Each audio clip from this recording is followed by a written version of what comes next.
સાથ દેવા માટે અને તારા રૂપની પૂજા કરવા માટે. હા,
તમારે હવાલે કરવા આવી છું.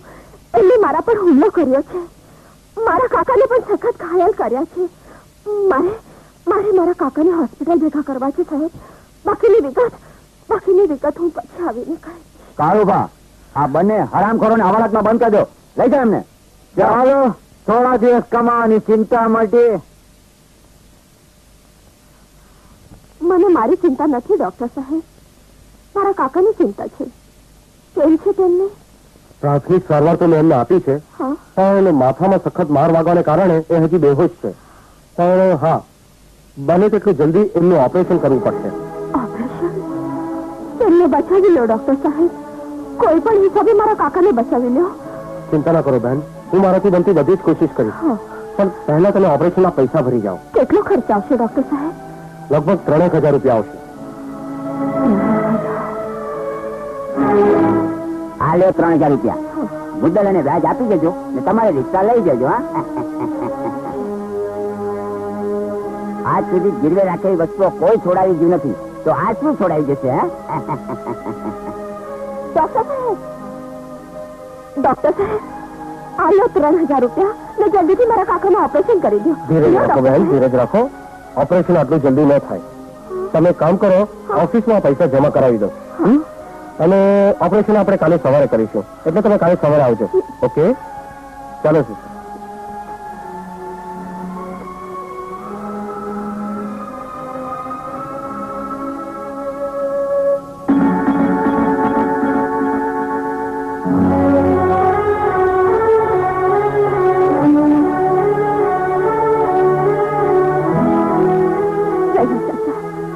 તમે સવાલ મારી આડી છો? હા રાણી બેટી, અમે સૌને મળીને છોડાવી લીધી છે. બેટી, મને એ ન સમજાયું કે પાગલના ઓપરેશન માટે તે તારી રોજીરોટી ગીરવે મૂકી. લોકોની નજરમાં એ પાગલ હશે ચાચા, પણ મારા માટે મમતાની મૂર્તિ છે. આ શહેરમાં આવી ત્યારે સાહેબ મને હાસ્યનો જ માર્યો હતો. એવે વખતે એમણે જ મને આશરો આપ્યો હતો. બેટી, તે જે કંઈ કર્યું છે તે સારું કર્યું છે, પરંતુ દુઃખ એ વાતનું છે કે તેમને પારતા ગયા. રિક્ષા ગીરવી મૂકતા પહેલા તેમને વાત ન કરી. સડક પર તારી સાથે ચાલનારાઓને શું તે જુદા ગયા? એવું ન બોલો ચાચા, એવું ન બોલો. હું તમને તકલીફ આપવા નહોતી માંગતી. મેં તને મારી બેટીની જેમ ગણી છે. બેટી, જે સડકના સાથી છે એ તારા સુખ દુઃખના સાથી છે.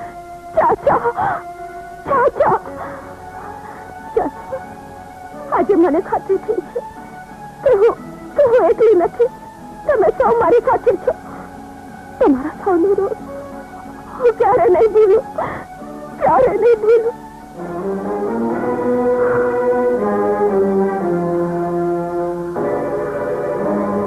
શંકર દાદા, શું વિચાર કરો? ઊંઘ નથી આવતી?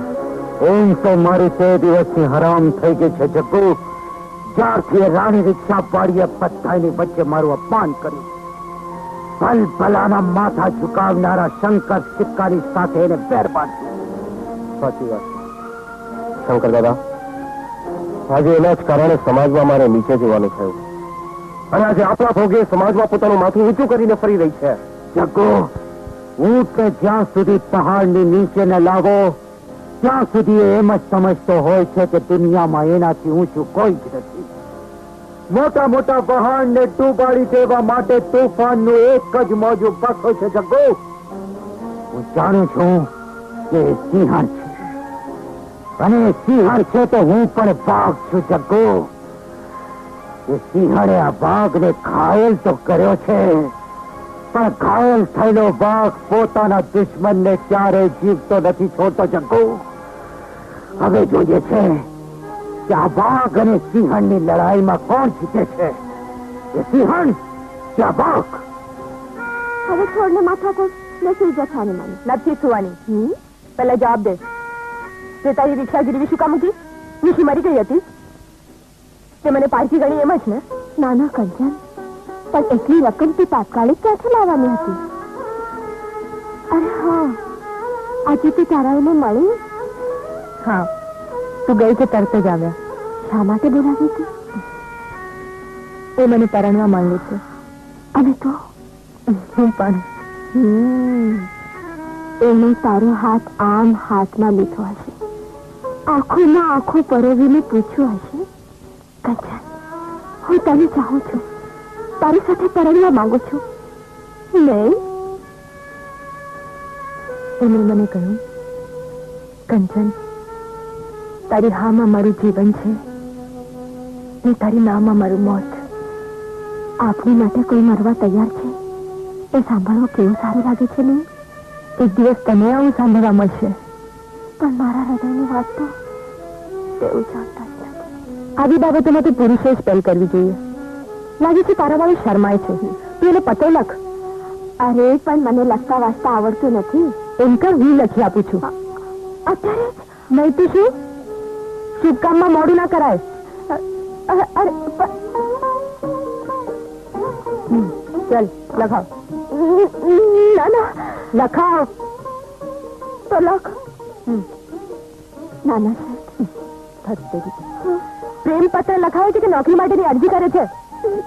પણ આવું મેં કોઈ દિવસ લખાવ્યું નથી. પણ હું મદદ કરું છું ને. શું નામ છે એનું, બોલ. ના, અજય.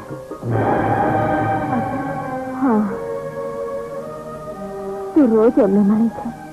તારી જ મિલ માલિકના દીકરા છે? હા, તો લખ, અજય.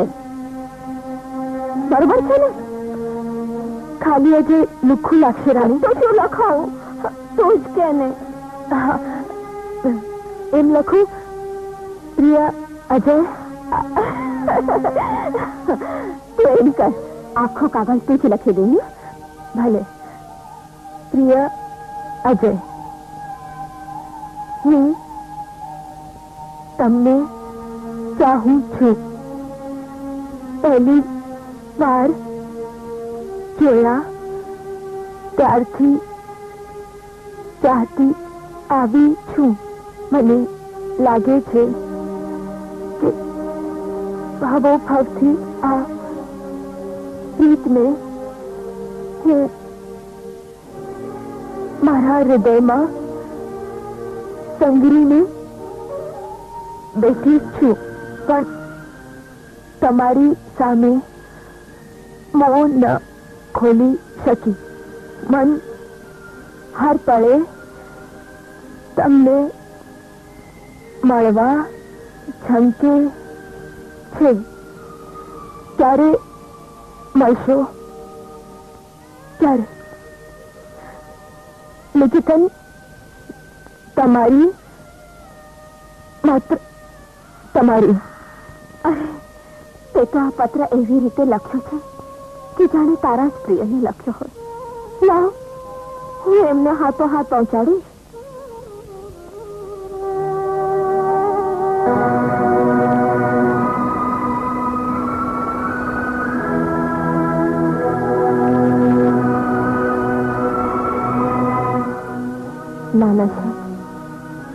રાણી તું હા હું હું હા આપે આવી છું. આ શું છે? પત્ર પત્ર? કોનું પત્ર? વાંચશો એટલે સમજી જશો.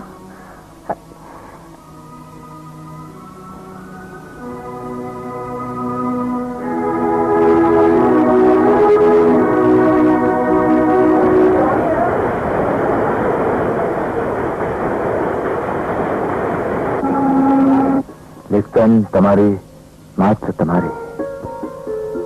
પ્રેમ પત્ર તો તે રાણી સાથે મોકલ્યો, પણ મારી આંખો તારા અક્ષરો ઓળખી ગઈ છે કંચન.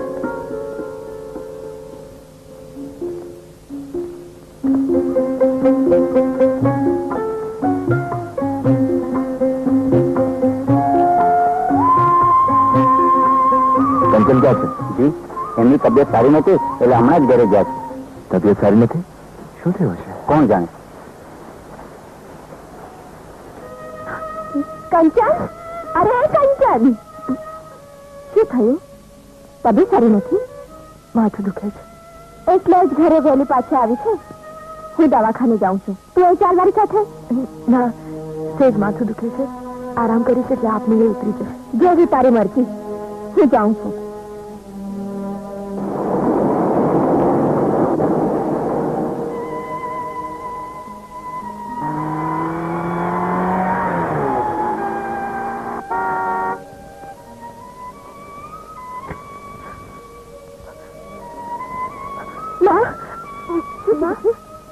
મારી તબિયત સારી નથી. હું કોઈને મળવા માંગતી નથી. મારા માટે કોઈ પૂછે તો કે હું દવાખાને ગઈ. આવી પણ કોણ છો ભાઈ? માજી, કંચન ઘરમાં છે? ના, હમણાં જ દવાખાને ગઈ છે. શું એની તબિયત વધારે ખરાબ છે? છતાં કાળજી લેવી સારી ને. કેમ, એને કોઈ સંદેશો આપો છો? હા માજી, કાગળ પેન આપશો? હા આપું છું. બેસો ને તમે. હા.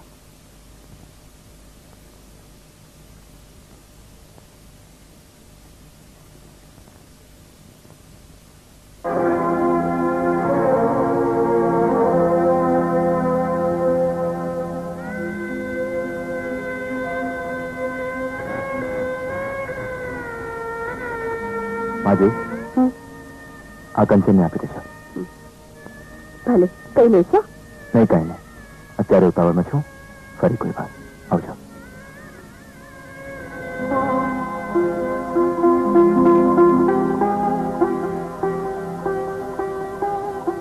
કંચન, લે આ ચિઠ્ઠી. તારી માટે આપી ગયા છે.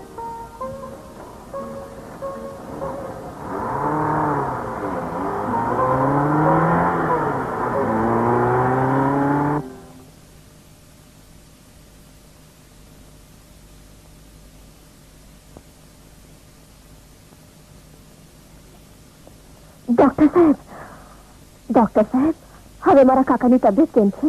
ચિંતા કરવાની કોઈ જરૂર નથી રાણીબેન. ઓપરેશન સફળ થયું છે. તો હું મારા કાકાને મળી શકું છું? હમણાં નહીં. હમણાં તેઓ બેહોશ છે. એમને આરામની સખત જરૂર છે. પણ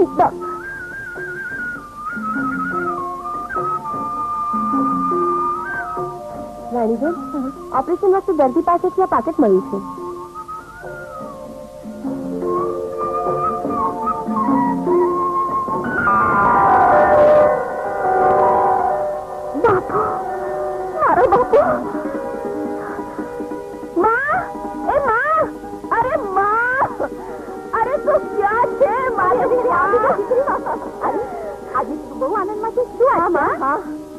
તારા માટે એવા સમાચાર લાવી છું કે તારા પગ છે ને ધરતી પર નહીં ટકે.